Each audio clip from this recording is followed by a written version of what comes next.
Left off last night, we had talked about step 3, the need to try to turn our will and our life over to the care of God as we understand Him. Remember that step originally said, to the care and direction of God as we understood Him. And that makes a little more sense when we read a little further then in step 3 that we decided to let God be the director of our life. And by letting God direct our will, then of course that's going to start controlling our decisions, which in turn controls our actions. So we're really trying to turn this thinking apparatus, this will thing, this thing that tells us what to do, over to the care of God as we understand Him. And also in this little chart that we drew up for this, you'll notice out of self comes certain wrongs. And again, we've got to look at the understanding or look at the meaning of words. I think in AA we have taken the word wrongs, we saw it in step 5, and we took that to mean always a list of dirty, filthy, nasty things or the bad things we've done. But if we go to the dictionary and look up the word wrong, we're going to find other definitions also. For instance, we'll find that a wrong is considered to be incorrect judgment. And a little later on, as we progress through step 4, we're going to find out that's exactly what a resentment is. Now, we don't know that at the present time. And most of us feel that our resentments, whatever they are justified resentments. But as we really begin to work through the steps, we're going to find that those resentments, in most cases, are incorrect judgment of other people, and that's considered to be a wrong. We're also going to find that incorrect believing is considered to be a wrong. And most of the fears that we have and have had throughout our lifetime have been really incorrect. Because if all the things would happen to me that I felt was going to happen to me, and all those things that I was afraid of, if they had all taken place, I certainly wouldn't be here today. And we're going to find that fear is considered to be a wrong also. And then we find that incorrect action, which results in harm or hurt to other people, is considered to be a wrong also. So really, when we're looking at wrongs, we're not looking just at bad things we've done to other people. We're looking at the resentments that we have, which turn out to be incorrect judgment. We're looking at the fears we have, which turn out to be, in most cases, incorrect believing. And then we're looking at the acts that we've performed in the past, which ended up hurting other people. And all three of them be wrongs. Now, they all stem from self. You know, anytime you in any way threaten any one of these three basic instincts of life, I'm going to get upset by that. If you threaten my place in society, my standing in the eyes of other people, my job, my position, whatever it might be, then that's going to make me madder than hell. If you threaten my security in any way whatsoever, either material or emotional, then that's going to make me pretty hostile. If you threaten in any way my sex life, that's going to make me upset and I'm going to get mad about that. By the same token, if you threaten those things, I'm also going to experience fear. In any way, if you threaten any one of the three basic instincts of life, I'm going to feel fear, I'm going to feel resentment from that. And then also, as we talked last night, left on self-will, the fulfillment of these things are so pleasurable that they seem to create an insatiable desire for more of the same, and invariably we end up harming and hurting other people when we demand too much or more than our fair share of life as we go through it. So any one of those three wrongs listed on the bottom there, coming out of self-will run right, really stem from the basic instincts of life themselves. And as we could see, left on our own power, there's just no way we can handle that situation. There's just no way we can find peace of mind, serenity, and happiness because of the three basic instincts of life. But on God's will, then perhaps we could fulfill those things at the level that God intended for them to be. And then maybe we could live fairly resentment-free, fear-free, and also stop our harming and hurting of other people. Now, again, we need to, before we go any further with this, we need to make sure that we all are in agreement here. Do we have any questions, comments, anything that we need to discuss before we go into step 4. I really believe that the understanding of step 4 is going to be based on the understanding of this chart right here.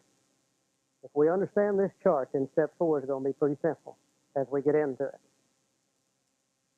Everybody satisfied with it? No questions?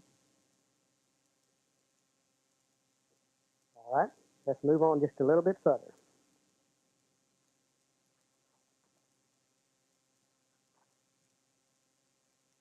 We made our decision, or we stood at that decision last night on step 3. Again, a little chart to kind of indicate what we're talking about.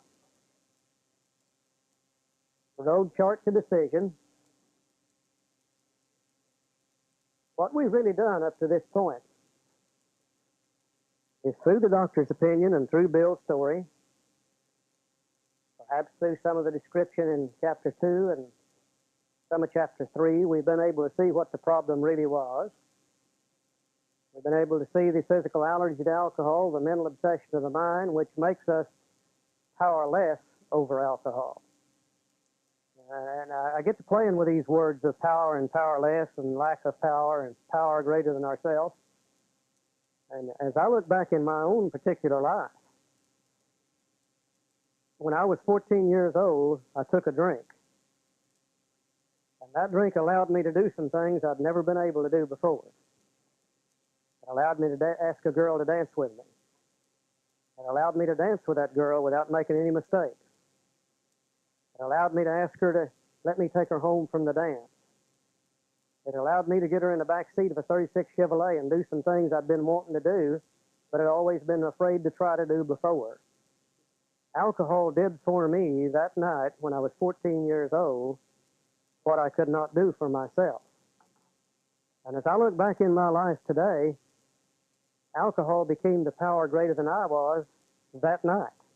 You know, I've always had a power direct in my life. From the time I was 14 on, it happened to be alcohol, and I gladly turned it all over to alcohol. Christ alcohol directed my economic condition. It directed my sex life. It directed where I was going to work. It directed everything in my life for about 26 years. I gladly turned it all over to alcohol, and it's always been that power greater than I am.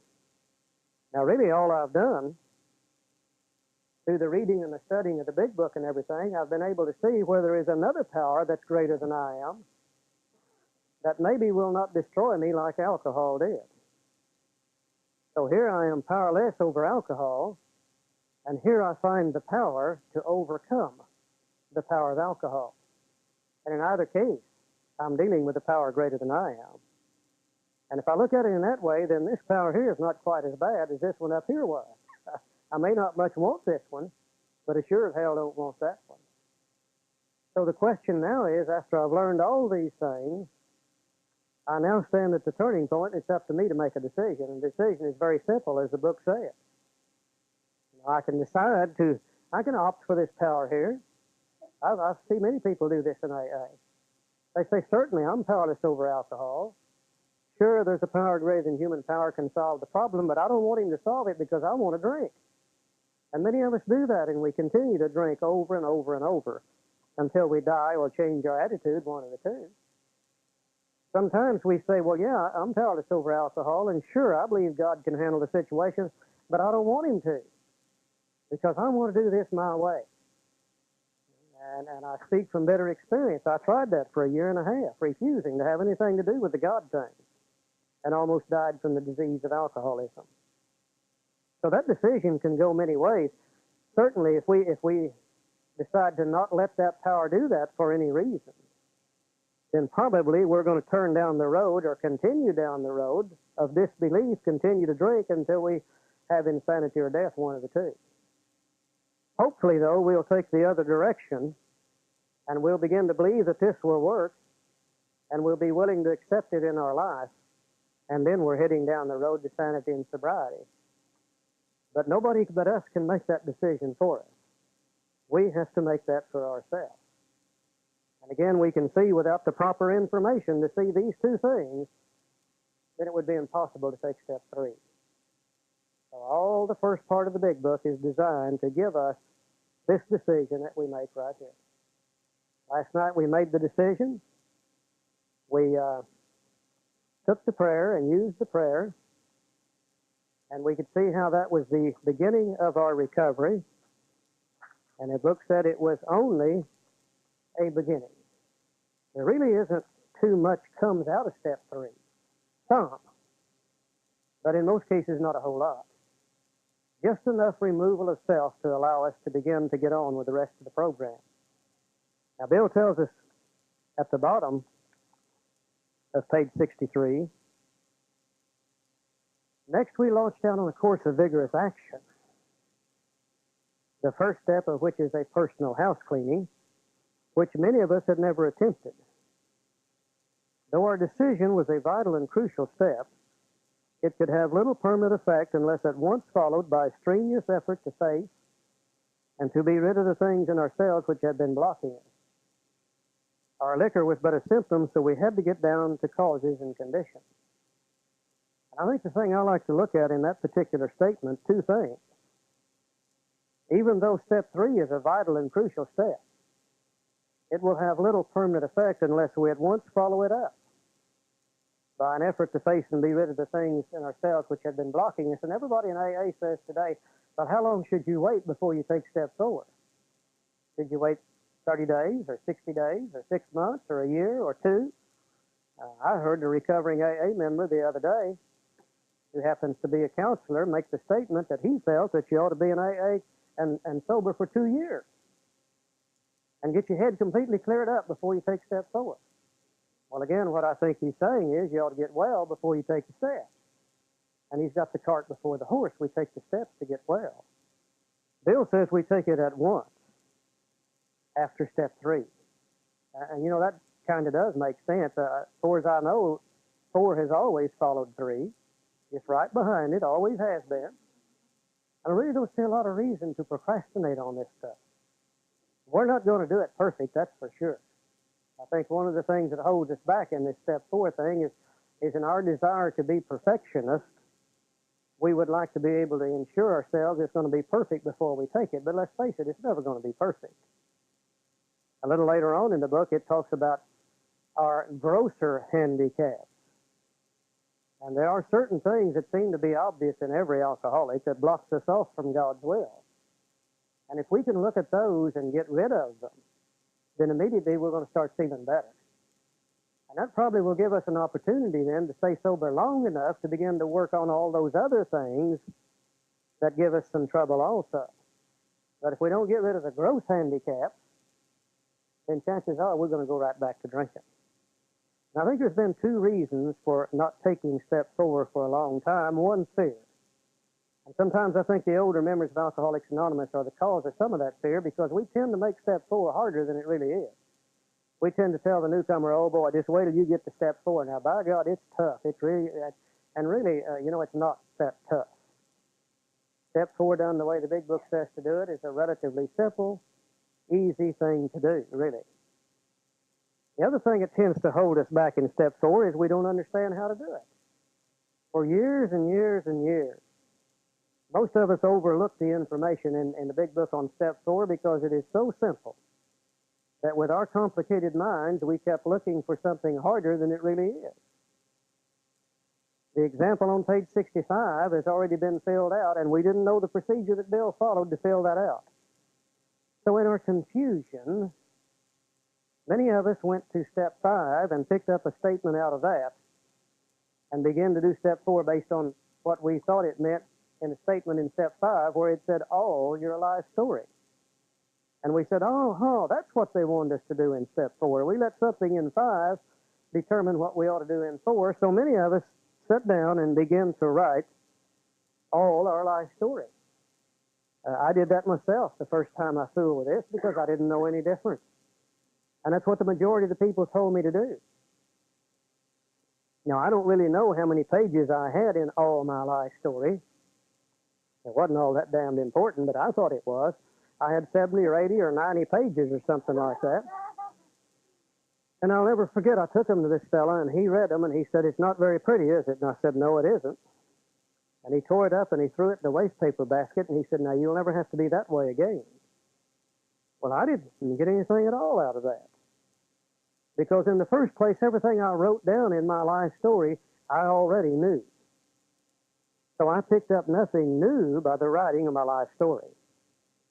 And as I look back on it today, I realize that 95% of my life story really doesn't have anything to do with my alcoholism anyhow. And I had effectively covered up the part that does have anything to do with it, and I couldn't see that. You know, the fact that I was born in 1929, I don't really think that's got a hell of a lot to do with my alcoholism. The fact that I graduated from high school in Tulsa, Oklahoma, I don't think it's got anything to do with my alcoholism. The fact that I went into service when I was 17 years old, I doubt very seriously if it's got anything to do with my alcoholism. The fact that my first wife was a beautiful lady named Maxine, and I married her when I was 21 years old, I really don't think that's got anything to do with my alcoholism. So 95% of the stuff I wrote down really doesn't pertain to my alcoholism in the first place. So to me, that was simply wasted time, really. So in our confusion, we said, well, if this don't work, then we're going to have to find a different way. And somebody up in Minnesota wrote a 4-step inventory guide. Now, we grabbed that 4-step inventory guide, and we took the big book, and we combined the two together, and we just got more confused. And then somebody in Dallas, Texas wrote a 4-step inventory guide. We took the Dallas one, the Minnesota one, and the big book and combined them all three together and got more confused yet. Now, I really don't know how many inventory guides there are floating around in the world today, but there's a hell of a bunch of them. And we saw one up in Canada not long ago that I believe it was 26 pages long. And I'll guarantee you, if you wasn't crazy as hell before you took it, you damn sure would be when you got through with it, you know. So for many of us, for years and years and years, we've had great difficulty with step 4. And I think the great news I'd like to impart to you this morning is it really isn't that hard to do. Step 4 is very simple. Done the way the big book says to do it, if you want to understand what it tells us to do.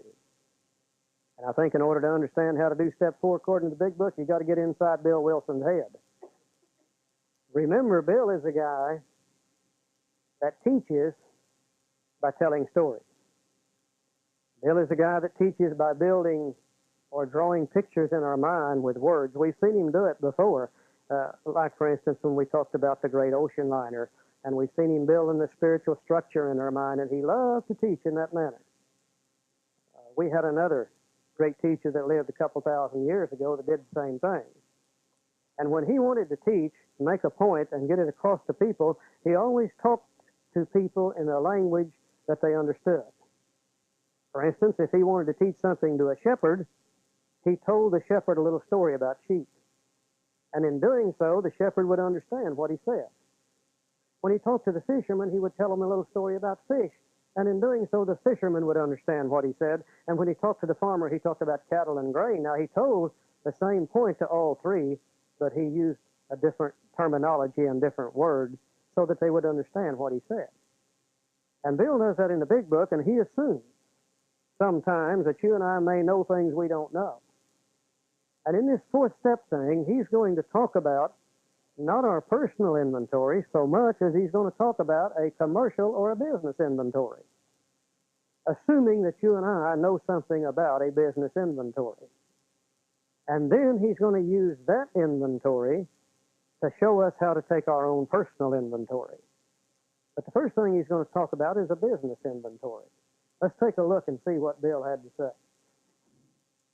He said, therefore, we started upon a personal inventory. And let me say here also that the word inventory defined in the dictionary is a written list of items. Now, there really is no other kind of inventory other than a written list of items.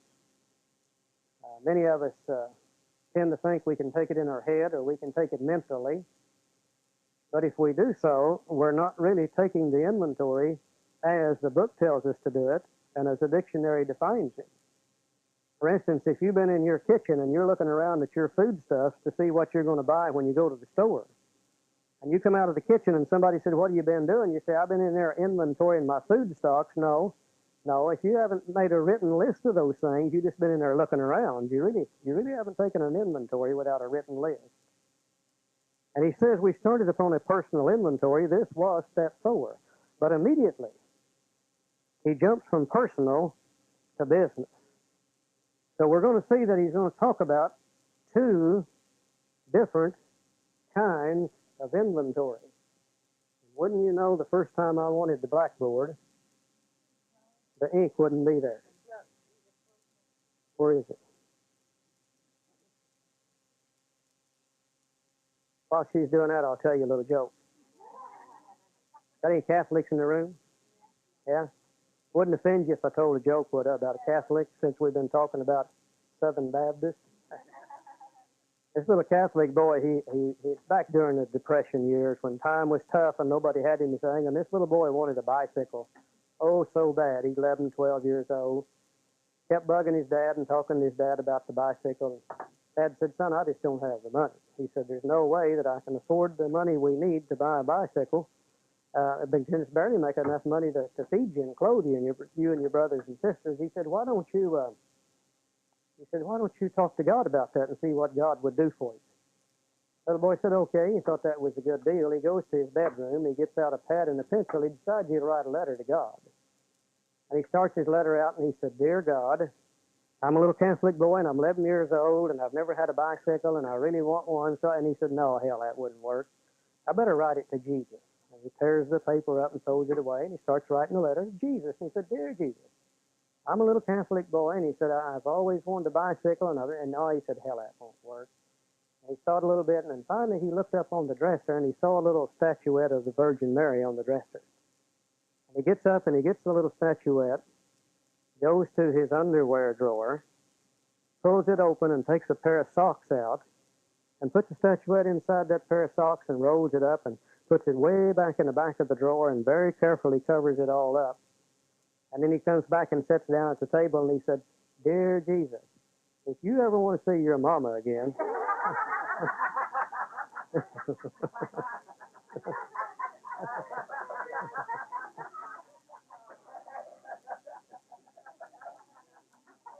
I expect he was a budding alcoholic, don't you? Still no chalk, huh?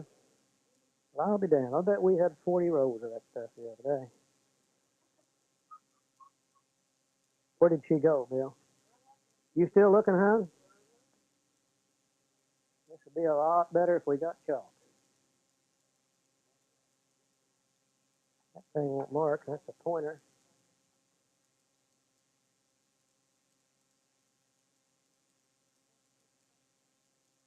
I don't know if we...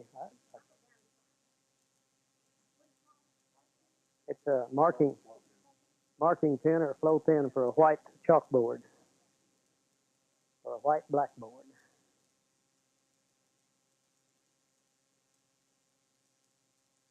Really not much sense in trying to go without that, I don't think, for a minute.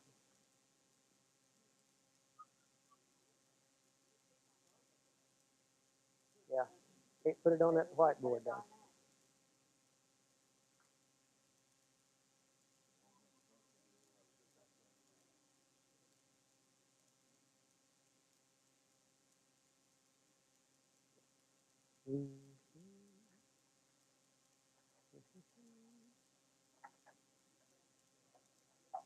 Okay.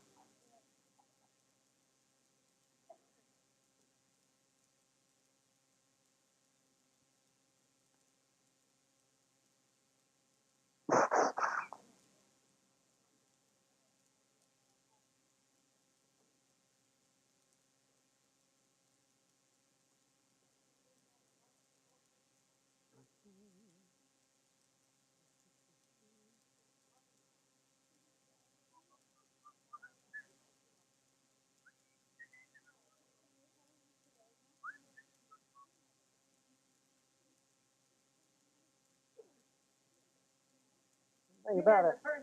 Hey, look at there. Yeah, damn. We got laid.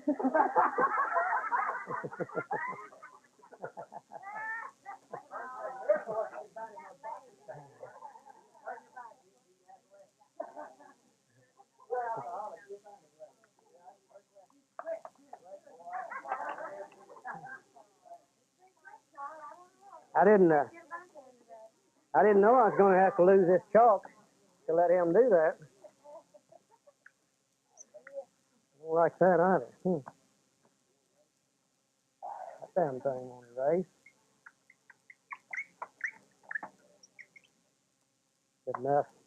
Good enough. No, I don't know. Yes, it's okay. It'll erase. Okay.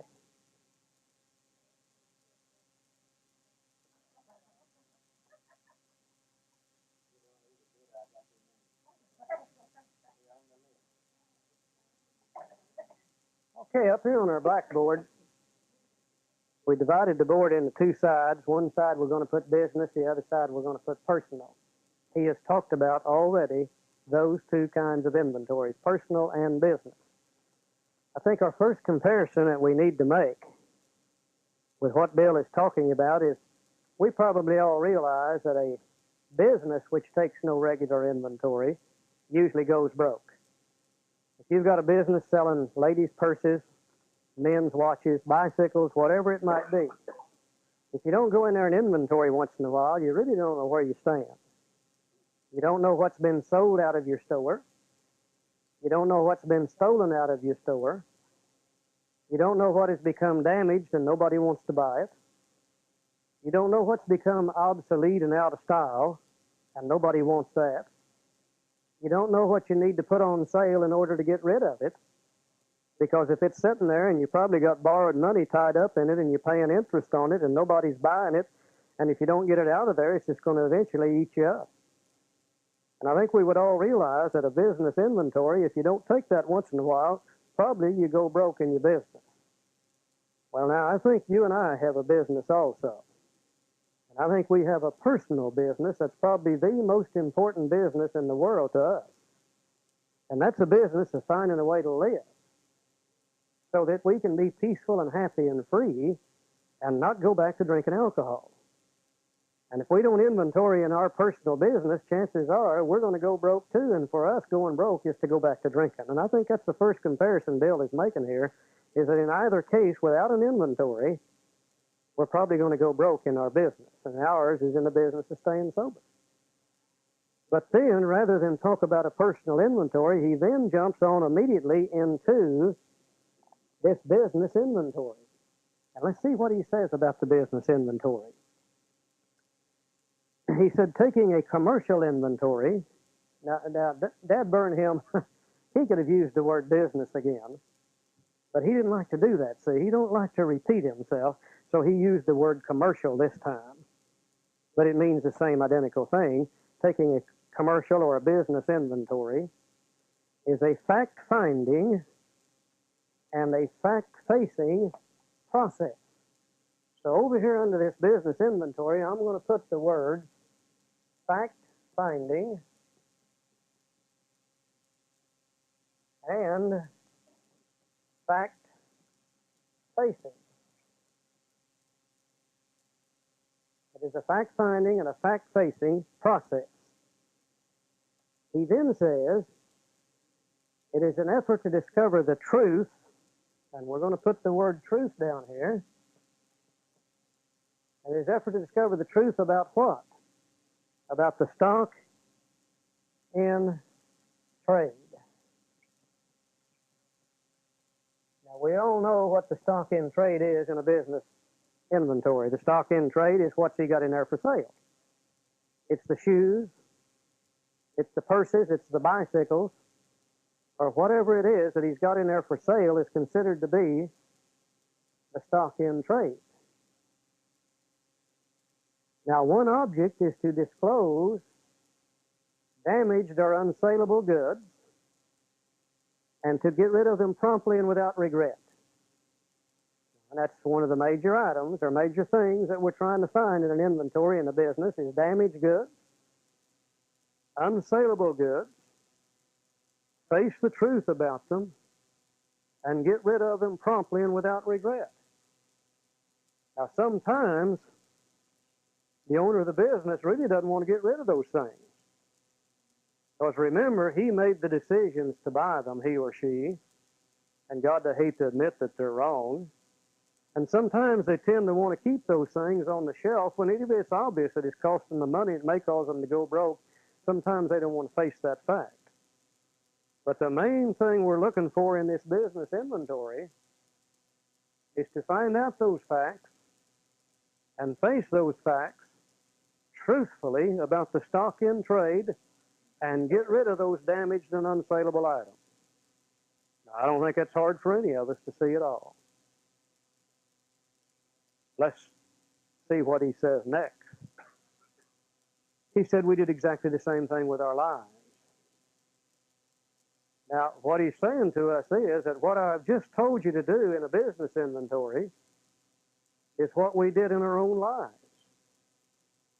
Now, he took step 4 and he sat down and wrote it, and he said we made a searching. And if you would, I'd like for you to compare that word to fact-finding. It means basically the same thing. He said we made a searching and fearless.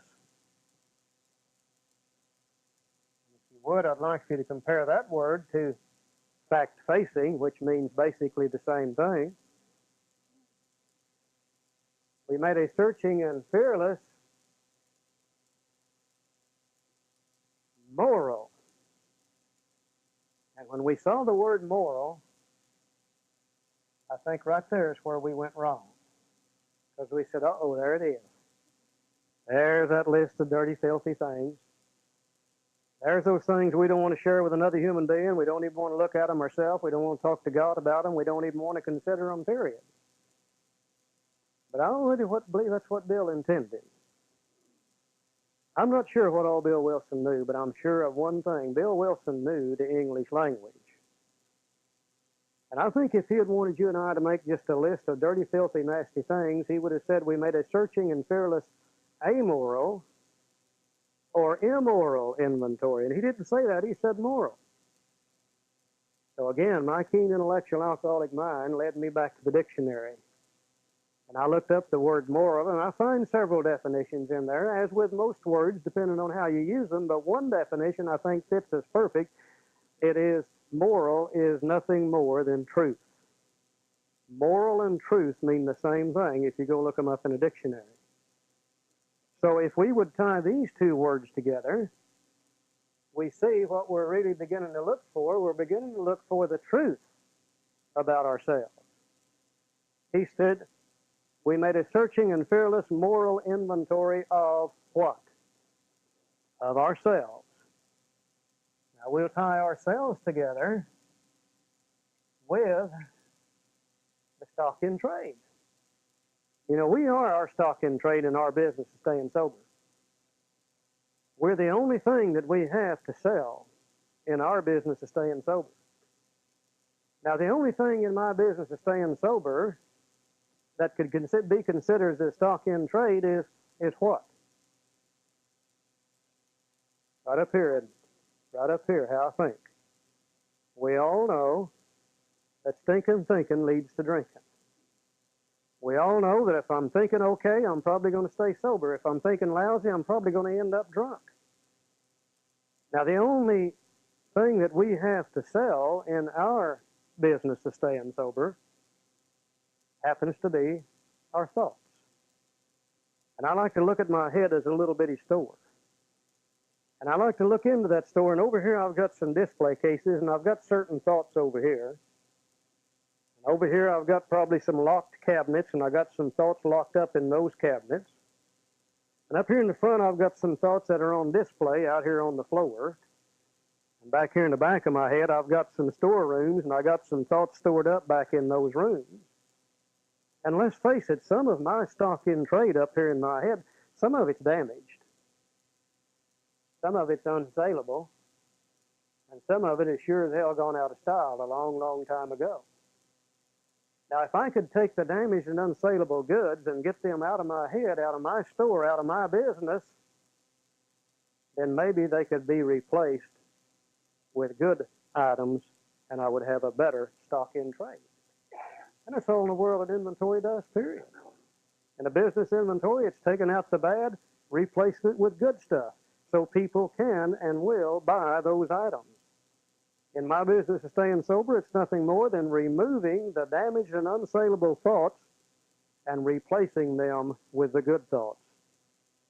And if I can get it replaced with good thoughts, then maybe I can find a way to live and be peaceful and happy and free and serene. But if I stay filled up with that crap, then there's no way I'm ever going to find any peace of mind. Also, if the owner of the business is to be successful, and if he is to go broke or stay successful tomorrow, that will be based upon what he's got in his store today. You know, what he had in his store 20 years ago will not determine whether he goes broke tomorrow or not. What he's going to put in his store 20 years in the future will not determine whether he goes broke tomorrow or not. Whether he goes broke tomorrow or not will be determined by what's in his store today. And my little store is the same way. You know, how I thought 20 years ago doesn't decide whether I drink tomorrow or not. How I intend to think 20 years in the future doesn't determine whether I drink tomorrow or not. What determines whether I drink tomorrow or not is what's in my head today. If my thinking is good today, I'll probably be sober tomorrow. If my thinking is lousy today, I'll probably end up drunk tomorrow. So as I inventory, I'm going to do exactly the same thing that Bill suggested we do in the business inventory. He said, first, we searched out the flaws in our makeup which caused our failure. Being convinced that self manifested in various ways and what it has defeated us, we considered its common manifestations, its common indicators. Our book's going to tell us that we've been not only physically ill and mentally ill, but that we've also been spiritually ill.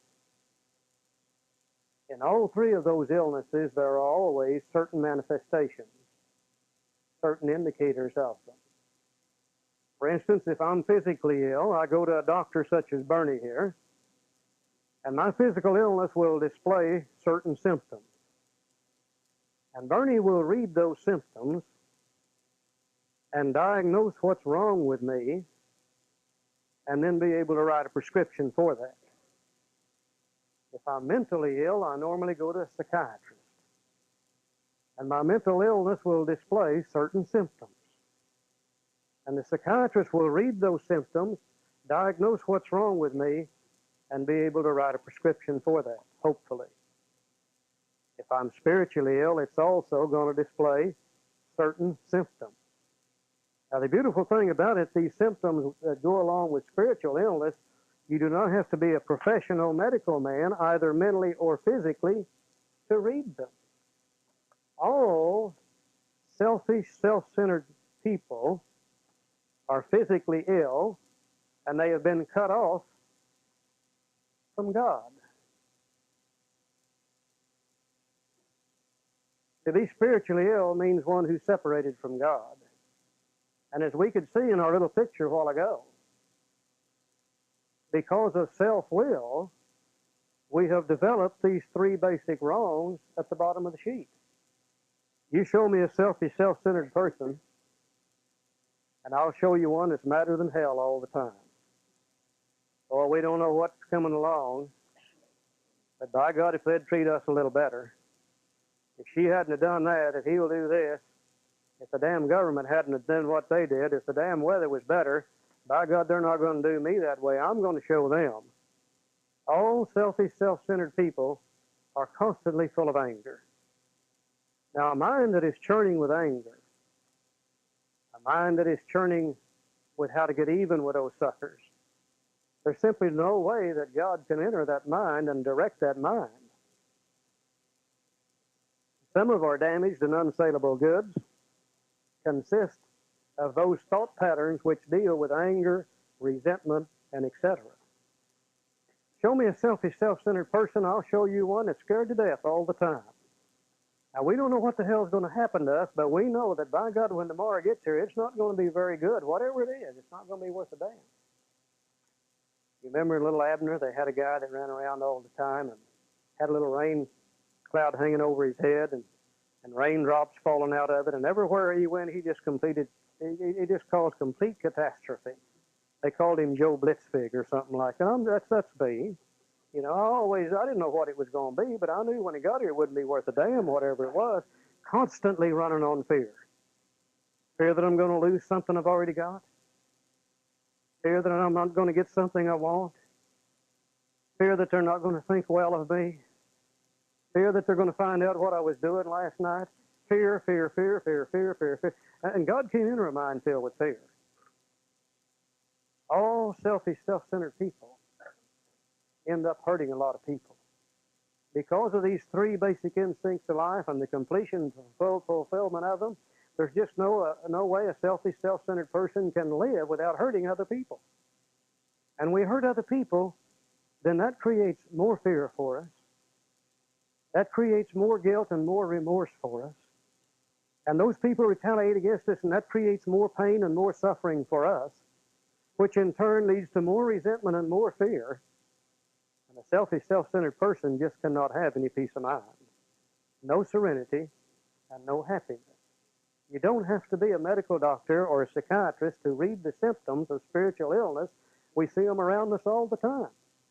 My God, how many people do we see in AA that are constantly mad all the time? How many people do we see that are constantly running on fear? How many people do we see that are still doing those things that hurt other human beings? And they just continue that pattern on over and over and over and over.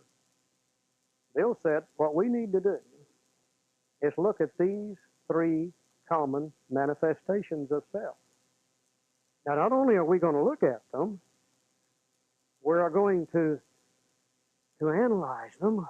And I know a lot of people don't like the word analyze, but it's in the big book. We're going to analyze those three things. We're going to see how to get rid of them. And we're going to be able to see how to keep them coming back in the future. If we use the inventory process as the big book says to use it. And if we could live and be relatively free of resentment, then God could start directing that part of our mind. If we could live and be relatively free of fear, then God can direct that part of our mind.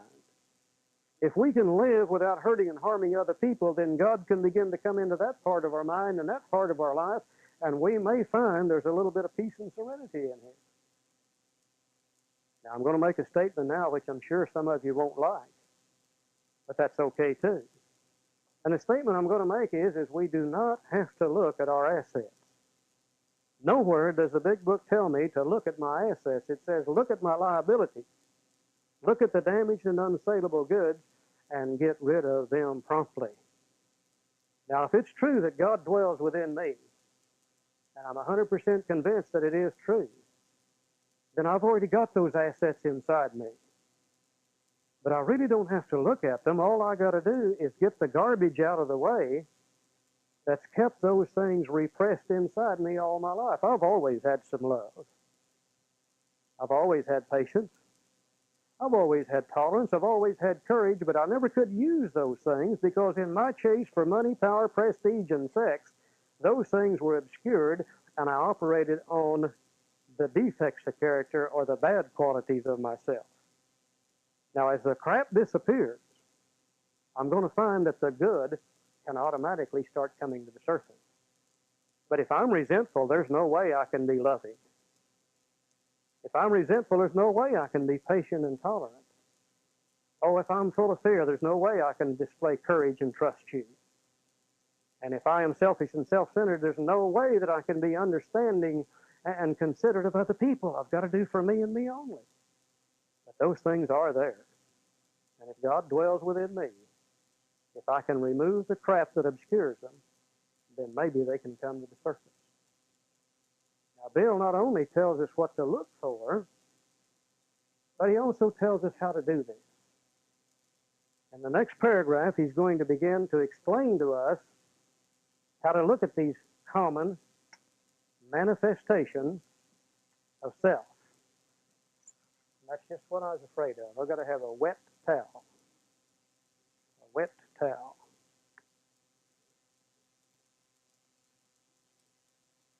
This napkin might do it, we hope. Thank you. Yeah, boy, look at this. Darren, could you give me a dry one or two also? Give them that sex maniac there and have him come up here and help me, will you? Thank you. I'd rather have black. Get up here, sex maniac.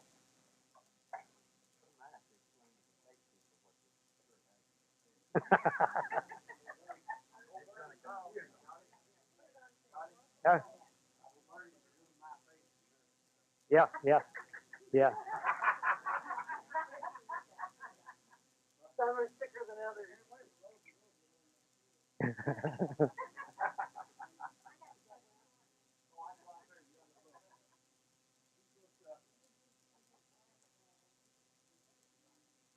I don't do windows, Charlie. You don't do windows, yeah.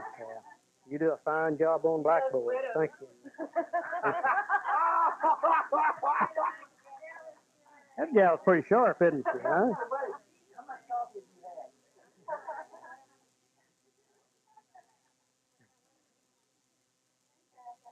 Now remember, and I heard somebody say this in one of our meetings, that you really don't have to understand this.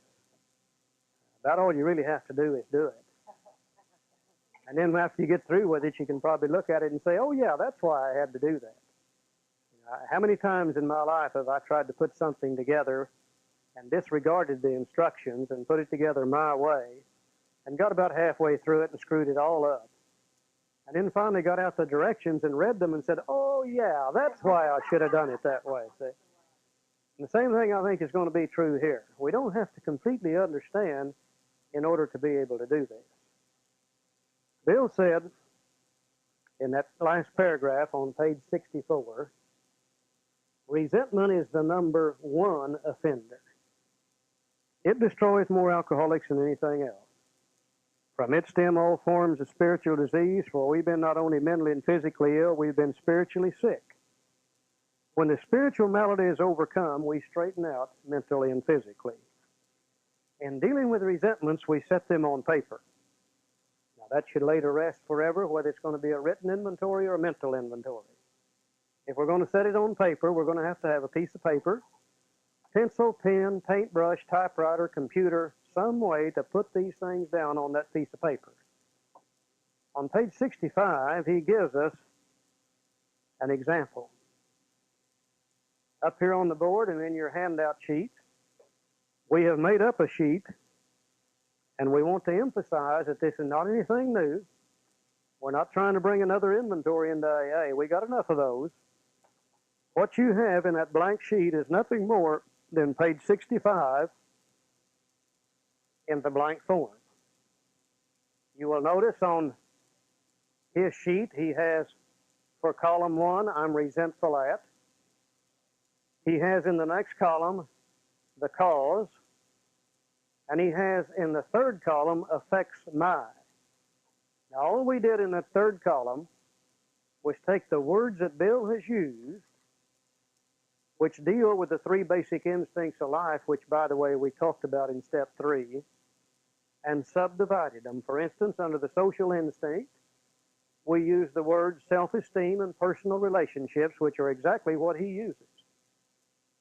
Under the security instinct, we use the words material and emotional, which is exactly what he uses. Under the sex instinct, we added a couple words. We put acceptable and hidden. You know, many of us have 2 kinds of sex lives. Our acceptable sex life is those that society looks at and says, that's good. If I'm in a relationship in my home with my spouse, and society looks at that relationship and says, that kind of sex is okay, that's acceptable. But then many of us have a sex life over here on the side. Maybe we got a mistress over here. Maybe we got a boyfriend over here. Maybe we got a pet donkey over here, or you know, a favorite monkey or something that we keep on the side, and you know, you take enough step 5s and you hear some real oddball things over here on the side. And now that over there, we don't want anybody to know about that. But if you threaten either one of the 2, either my acceptable sex life or my hidden sex life, either one of them is going to upset the hell out of me. Now, we all have ambitions in these areas. And Bill uses the word ambition. We all have ambitions in the social area to get more material or emotional security. And we all have ambitions in our sex life. If we didn't, we wouldn't fantasize so much about it. Now, you make me madder than hell if you threaten any of my basic instincts of life or my ambitions in those areas.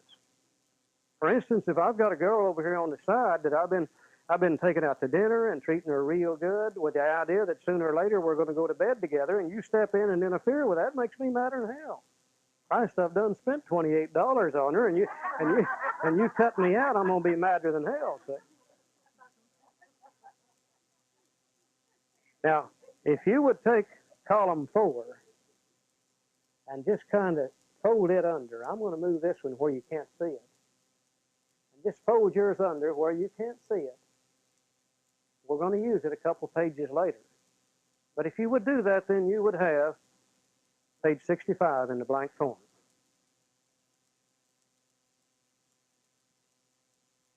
Now, let's see the procedure that Bill used to fill that thing out.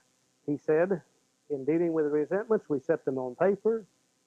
He then said we listed people, institutions, or principles with whom we were angry. People, institutions, or principles with whom we were angry. Period. Let's stop right there. Let us make a list of all the people we're upset with. Let us make a list of all those institutions we are upset with. That's such things as the federal government, the police department, the post office. God, we can name a dozen or so. And let us make a list of all those principles we're upset with. Principles are old, guiding, spiritual laws in most cases. And many of those things you and I didn't like. For instance, a set of principles that I always had trouble with was the 10 Commandments. I really didn't like them very much because they kept interfering with my style of life. Another principle I never did like said, and Bernie, it's good for Bernie to know this, what goes up must come down. God, I always hated that one. There's another one that said, whatever you give out, that's what you're going to get back. And a lot of those principles kept me upset all the time because they really were against the style of living that I liked, and I had to be able to put them down and resent them and belittle them in order to function the way I was functioning.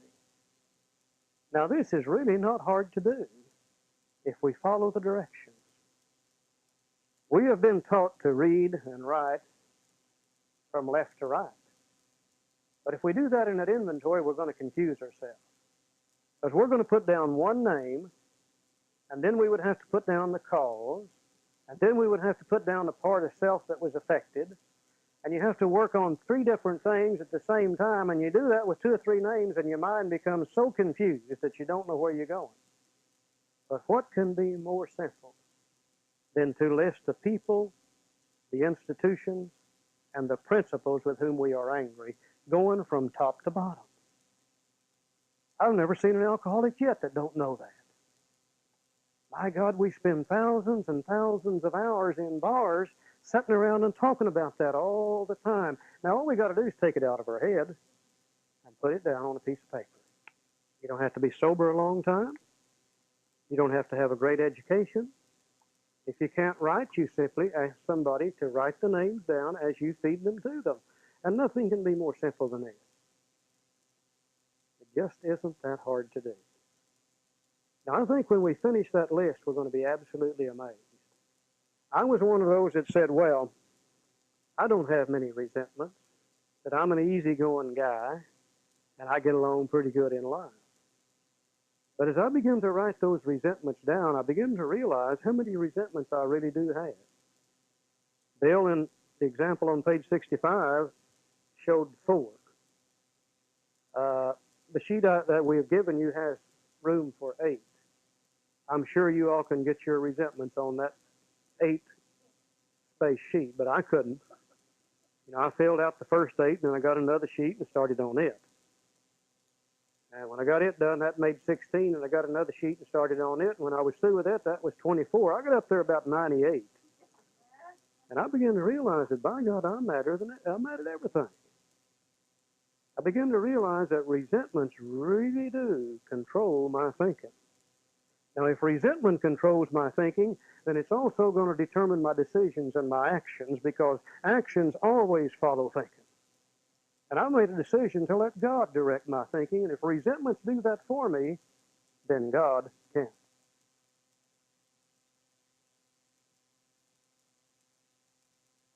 This concludes tape 8A in this series. Kindly fast forward before storage.